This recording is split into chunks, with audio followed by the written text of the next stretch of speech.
Welcome to the Miracle You, guiding you on the journey towards finding passion and purpose, and how to discover, create, and live a life by your design. Whether your success has been plentiful or your missed opportunities have been overwhelming, we can help you become a more empowered, masterful person and show you how to share your gift with the world. It's time to inspire change from within with the host of the Miracle You, Vince Kramer. Hello, imagination. I'm Vince Kramer, your host, and welcome to the Miracle You, where you learn about the magic of living your life by finding the example in real life. We all have wake-up calls that may affect other people just as much as they do us. Today's guest is going to share how her wake-up call of clinical depression also affected her husband and in turn woke him up also. This is how they worked in community and then created a major difference in the world, especially for women. We're also going to talk about the power of gratitude and the importance of having a gratitude practice, finding something to be grateful for in even the smallest thing really opens us up to a higher vibration in every single area of our lives. This will support us in ways that we have no way to understand or how we've been supported before. When you raise your vibration to the highest level, then you can truly attract the things in your life that you really want. Attract the things in your life that support who you really are and your mission.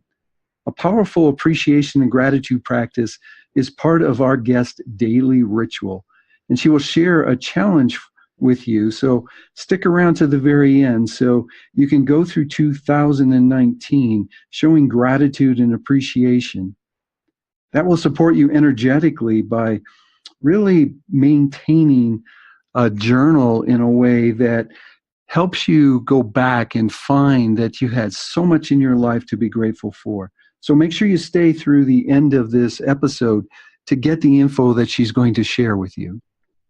I'm with Indrani Goradia today, and Indrani is a philanthropist, an advocate for women's health and empowerment, and the founder of Indrani's Light Foundation, a nonprofit dedicated to ending gender-based violence and empowering women around the world with tools to live healthy and meaningful lives.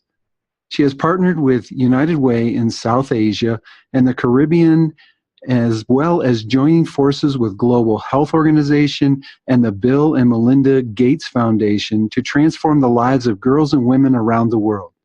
She is a tireless advocate for girls and women, and as an author, speaker, and certified life coach, has delivered keynotes, workshops, and empowerment trainings to thousands of women in several countries. Indrani, are you ready to share the miracle of you with the imagination? Indrani, tell us a little bit more about yourself. The bio really didn't do you the justice, and there's so much more about you that I want the imagination and the entire world to know. So, Vince, I'm going to paint a little picture for you. Imagine a small island in the West Indies, a young girl being born in her grandmother's house. There is no running water inside, and there's an outhouse. And she is born to some poor people, but she doesn't know that because she's never been hungry. It would take her many years to realize that her father sacrificed many meals so his children could eat. It would take her even more years to realize that she grew up in a severely abusive household. And it was not her father who was abusive, it was her mother. When I was 31 and gave birth to my first child, I wanted to become an abuser. And came to find out it was because there was this generational thread of abuse running through me. I want to tell the viewer that that child is now 34, has never been hit, ever. I was able to end generational violence in my lifetime. And if the audience or the listener remembers nothing else about me, I want them to know that if you wish to end violence, we can show you how. And so it's beyond the age of 50 that all of that bio has come to be. Before 50, I was trying to figure out what my place was in the world and how I would use my voice. So the thing that I tell people most is it doesn't matter what we did yesterday. It only matters what we choose to do today and tomorrow and the next day. Well, that's truly amazing advice. And wow, the choices that you've made in life. What was the major difference for you as you turned 50 and stepped beyond the threshold into your 50s that really lit the fire for you? Vince, this is going to be the sad part of the story, but I want people to know that it's not ending in a sad way. When I was 49 and a half, my depression was diagnosed. It had been clinical depression for many, many years. And it was diagnosed because I was in an active, I was actively trying to kill myself. So it was more than ideation. I had a plan and I was putting it in place. And the plan was failing. And I let it slip to my therapist one day, and the therapist said, "Oh, so you're depressed." And I said, "That's not a real thing. Depression is not a real thing. I'm not depressed. I just know that if I'm gone, everybody in my life would be happier." And he said, "No, that is not true." And so I didn't believe him, but I started the meds. And 6 weeks later, I went to him and I said, "What's going on? I don't feel sick. I'm not nauseous. The sun is really bright. Do you notice how bright the sun is?" And he said, "Oh, so the meds are working." And I said, "What do you mean?" And he said, "When you begin to see color, we know the meds are working." And I said, "Can I live like this for the rest of my life?" And he said, "Only if you want to." And I wanted to. So that was about 49 and a half. And I was turning 50 in about 6 months. And I thought, if this was my first birthday, if I was going to be 1 year old as a non-depressed person at the age of 50, how do I put the world on notice that there's a different person in the world? And so I learned how to swim, and I did an Olympic distance triathlon, and I finished dead last, and I never went back to being that depressed, nauseous, anxious person. And it's hard work, and it's a decision every day. And here I am, 65, and really feel like I'm 15 years old, because life really for me only started at 50. Well, the smile on your face and the light shining out of you, you look like you're 15 years old. You've obviously turned the clock back and opened yourself up to the world. Thank you. And it's amazing. I'm very interested because just the other day I was on a podcast myself, and we were talking about wake-up calls and becoming aware.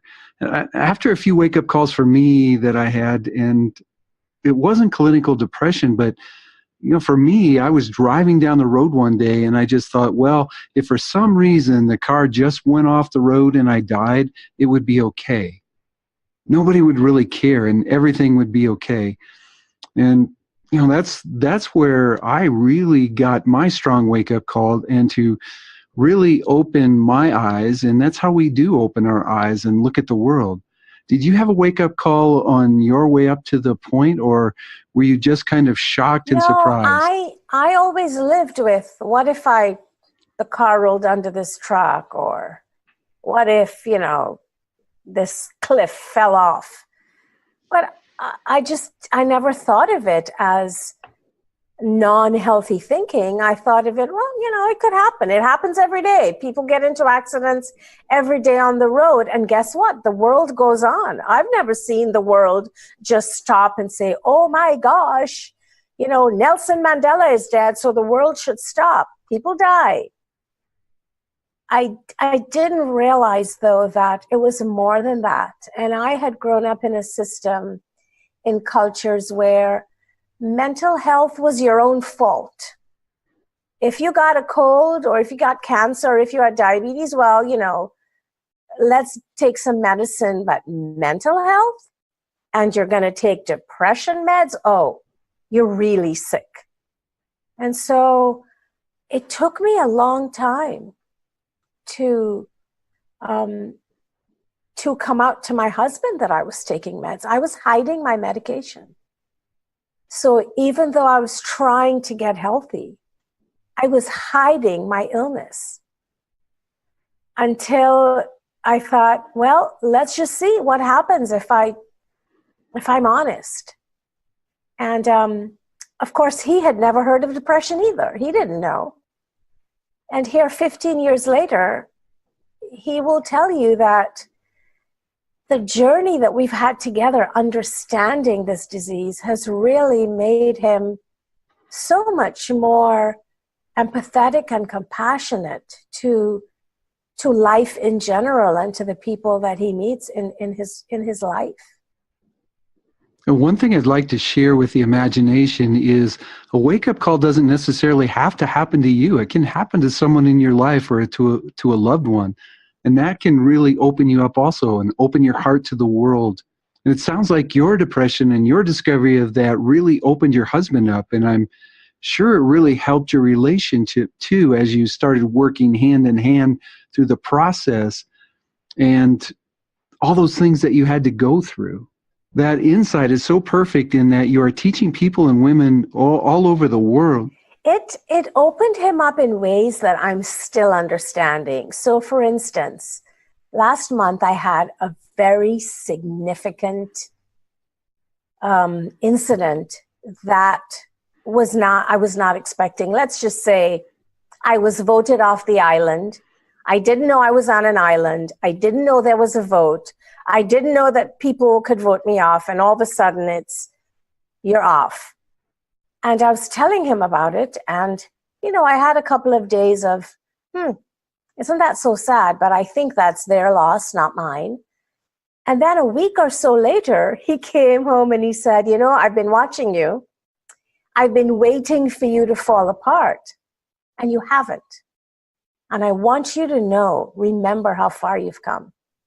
And I said, so I would really have fallen apart before, right? And he said, oh, you would have been a basket case and everything in your life would be horrible. And the good news, Vince, is that I don't remember that person. I don't know how to do that anymore. So for the listener, when we decide to get healthy and when we make consistently healthy choices, we rewire the brain. Now we know about all this neurobiological growth that happens. We didn't know that, 20, 30 years ago. And I have rewired my brain so much that I don't know how to be rageful. I don't know how to be a puddle on the floor. I don't know how to make my problems, more important than a nuclear holocaust. Whereas before, man, if something was happening to me, the world better just stop because I was more important than anything. My pain was more important than anything. And that must have been hard for people to live with, but I didn't know that I was making them do that. Well, that insight is so important, and that you're teaching people and women all around the world, but probably the most important lesson that you're bringing to the world and the example that you're setting is showing who you are and what you can be. And neuroplasty does work. It's bringing yourself to the world in a way that is supportive of who you are and what you're in the world really for. And that's to help and bring change and move things in the right direction. If you surrounded yourself with the right community as you have, and definitely the right community has been supportive of you for being who you are and is so important. Could you share with us a little bit about Indrani's mission? It is my mission, my personal mission, to encourage as many people as possible to end violence within their own four walls. You know, Vince, we love to look at other people. We love to look at other countries. We love to say, look how they treat their women. Look how they treat their children. We have to stop doing that, and we have to look at the people who live in our house, and we have to be gracious and brave enough to say, do I make you feel bad with my words and with my actions? And if I do, I want to promise you today that I'm going to stop, but I need your help. Can we come up with a safe word? Can we come up with a series of behaviors that we will no longer engage with in this family? Like, can we say that there's no more shouting and screaming and cursing? Can we say that there's no more sarcasm and criticism? Can I, as an adult, be brave enough to say, you know, kids, I need to put myself in timeout because I'm acting like a child and I'm screaming and yelling at you that you need to behave yourself, but I am not behaving myself. It's that simple. And I know it's not easy, but you know, Vince, I'm not that smart. And if I can do it, other people can do it too. Now, that's the interesting thing that I've found as we've developed our programs and I've coached and worked with people. And more importantly, as I've worked on myself, and the symptoms aren't easy to deal with sometimes, but they're the ones that make such a big difference in our lives and such a big difference in the world. Can I ask you, there's probably a lot of anger, or has been a lot of anger or judgment inside of you too. You know, the rage inside could be dangerous in a lot of ways. Could you speak to that? So the short answer is, I can no longer find the rage. That doesn't mean I cannot find anger. I can find my anger with many different things. I can find my anger with stuff that I want in my personal lives, with stuff that I want in my professional lives. I was very angry at being voted off the island when I didn't even know that that could happen. But I didn't allow that anger to hijack my prefrontal cortex, you know, the part of my brain that lives right here. I didn't allow my anger I didn't give my anger permission to derail me and have me forget who I am in the world and who I want to show up as in the world every day, as if it was my last day. That's a secret of how I live these days. When I meet people, anybody, new people, old people, I think, this is the last time I meet this person. What impression am I making? And if they have to come to a memorial service, what will they say? Wow, yes. The interesting thing, once we master our mind, we're able to allow ourselves to experience those emotions without hurting them and spewing them all over everyone around us and even ourselves. And you're such a great example of that. One of the things that we share with the Miracle You, and that's the podcast group, but even in our courses, we teach our definition of a miracle. And our definition of a miracle is through an act of love, sharing your gifts and talents in a way that others can share theirs.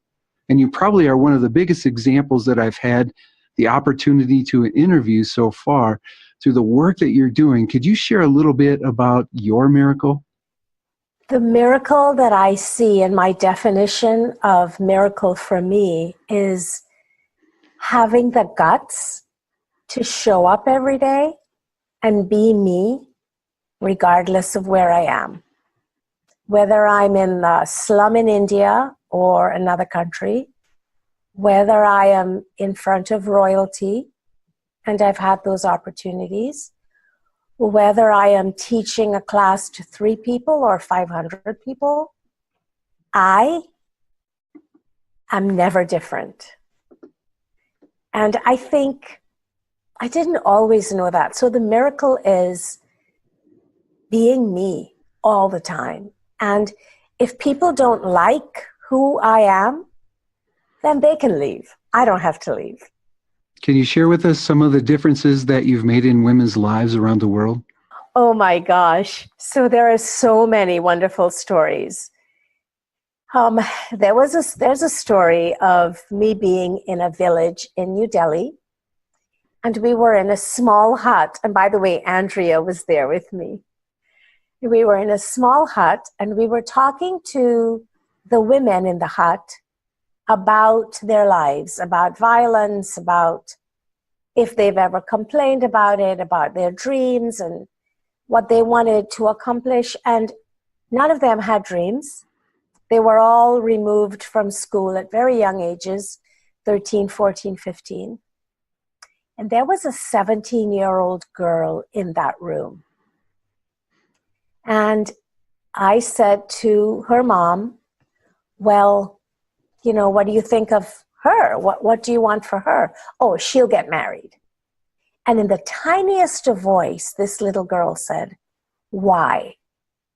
And the mother looked like, you're questioning that? And I said to her, tell me more. And she said, well, my brothers don't have to get married so young. And when I get married, why do I have to leave my house? You are my parents. Why do I have to leave my family? In India, women leave their families to go to the husband's family. And I said to the mom, what do you think about leaving her in school? And the mother said, well, I'm not sure. And I said, what if she is the next prime minister of India? What if? Because, India had Indira Gandhi. And I said, we don't know what she can be. And the mother's face was so confused. But the little girl's face was not confused. And as we were leaving, I said to Andrea, she may still have to get married, but I guarantee her daughter will stay in school. And so for me, that is I didn't make a difference in her life in a practical way, but I planted a seed in her mind. And her eyes said to me, oh, okay, I'm going to think about this a little more. I really appreciate that story because one of the toughest things for so many of us is we believe if we don't see something happen right now from what we share, then nothing's happening. But if we plant a seed, like you say, those seeds are going to create this whole field of flowers that we never experience. But because of who we are right now and right in this space, and what we share in the way that we share it, it opens up the world, and your story just illustrates that so perfectly. So thank you for what you shared there. You're welcome. And I knew that she would probably marry, but I also knew in my bones that her daughters would not leave school. I mean, I saw it in her eyes, and that was enough. That was enough. And she'll be the next prime minister. Exactly. She heard that.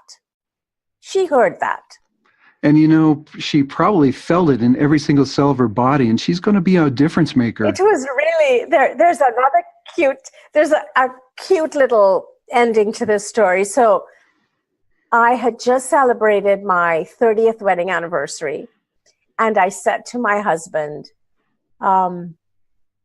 you want to renew our vows? And he said, no. I went, okay.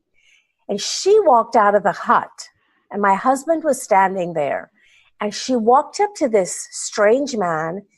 She's not supposed to talk to strange men. And she pointed at him and she said, do you promise to love her for the rest of your life? And he said, I have loved her. And she said, I want you to promise. And he put his arm around my shoulder and he said to this young girl, I promised to love her for the rest of my life. And that night in the hotel, I said to my husband, do you realize that she saw a unicorn today? He said, what do you mean? I said, she saw an old man with an old woman, married for many, many years, professing publicly his love for her. She's not seen that in her life before. Now that's a heartbreaker, and it really grabs you. And what a perfect way to renew your vows. Much more important, yes, for sure. I know. I said to him, yeah, you didn't want to renew your vows. You only did it in public for everybody to hear. And it's given you such a wonderful story to share. Exactly. How great. What's coming next for you, and what are you bringing into the world? It was great. It was great. Yeah. I'll never forget her. Never. What's coming next for you, and what are you bringing into the world? Oh, my goodness. So on November 28th, I leave for southern India. I will be speaking to 4 different university populations. I am the special guest on the Global State of Women for a conference that's happening in Chennai. I am doing a full-day workshop for caregivers, frontline caregivers, who deal with victims of domestic violence. Then I go on to Mumbai, and I'm in another conference for women who are using their voices in film and video. Life looks wonderful. So they kicked me off the island, and I'm in a rowboat, and I'm going places. It looks like you're going to visit many, many islands. Well, with the collective energy of the imagination to hold you in the highest light as you're going to South India, and as you experience the universities and you share your light and love with the world and these examples that you are, we're sending you great energy to help you through everything that comes up along your journey. Thank you. I accept that light. Excellent, excellent. How about a couple of quick lightning round questions? Okay. So I am a big belief person in how our belief systems affect us. Can you share with us one of your personal beliefs that contributes to your personal happiness and abundance? I have a belief that gratitude is it's my lifeline. If I'm in a situation where I am really sad and upset, if I could find the 1 or 2 things that I'm grateful for, then there's a good chance that I can come out of that situation with my head held high. And I didn't always believe that. I believe that now. I'm going to ask you, is there ever been a time that you found a day where you couldn't find something to be grateful for? Well, not since I started my gratitude practice. And so my gratitude practice is not about big things. It's not she won the lottery or, she was keynote at the UN. It's not that. So on the days that go really badly, I can be grateful for the fact that I didn't yell, I didn't call anybody names, and I didn't call myself names. My internal dialogue did not go to, you're so stupid, of course that happened, you're not worthy. So no, I can always find something to be grateful for, and I have to, because that's the practice now. But it took me a long time to get here. Well, I understand. I really want to share with the listeners that even the littlest thing that you can find to be grateful for or appreciate is enough to start changing your energy, raising your vibration. And it's that higher vibration when we really shine out into the world. And the vibration starts inside. It's not an outside thing. It's an inside thing. Yes, and everything hurts on the inside too. So that's so important. It's all starts on the inside. What's your favorite inspirational quote? I'm looking for it right now. So there is one that I think is so perfect for this, for what we're talking about, seeds. and I don't see it here, but I think I'm going to kind of remind myself what it's like off the top of my head. I think it's Frederick Douglass, but I'm not sure. And it goes like this: to plant trees under whose shade we will not sit. Right? Yes. So to plant a seed in that little girl's mind, she will have children, she will grow the seed more. 7 generations down, they could be the Prime Minister of India. And I will not know because I will be long gone. And they will not know where that came from. And I think we all have a chance, an opportunity to plant trees under whose shade we will not sit. To serve without expectation. And to be the servant leader, right? So lead by serving, but without servant energy. Yes, for sure. To serve without expectation. That's one on the wall right there. Well, then that's an Indrani quote. That's a favorite quote for me.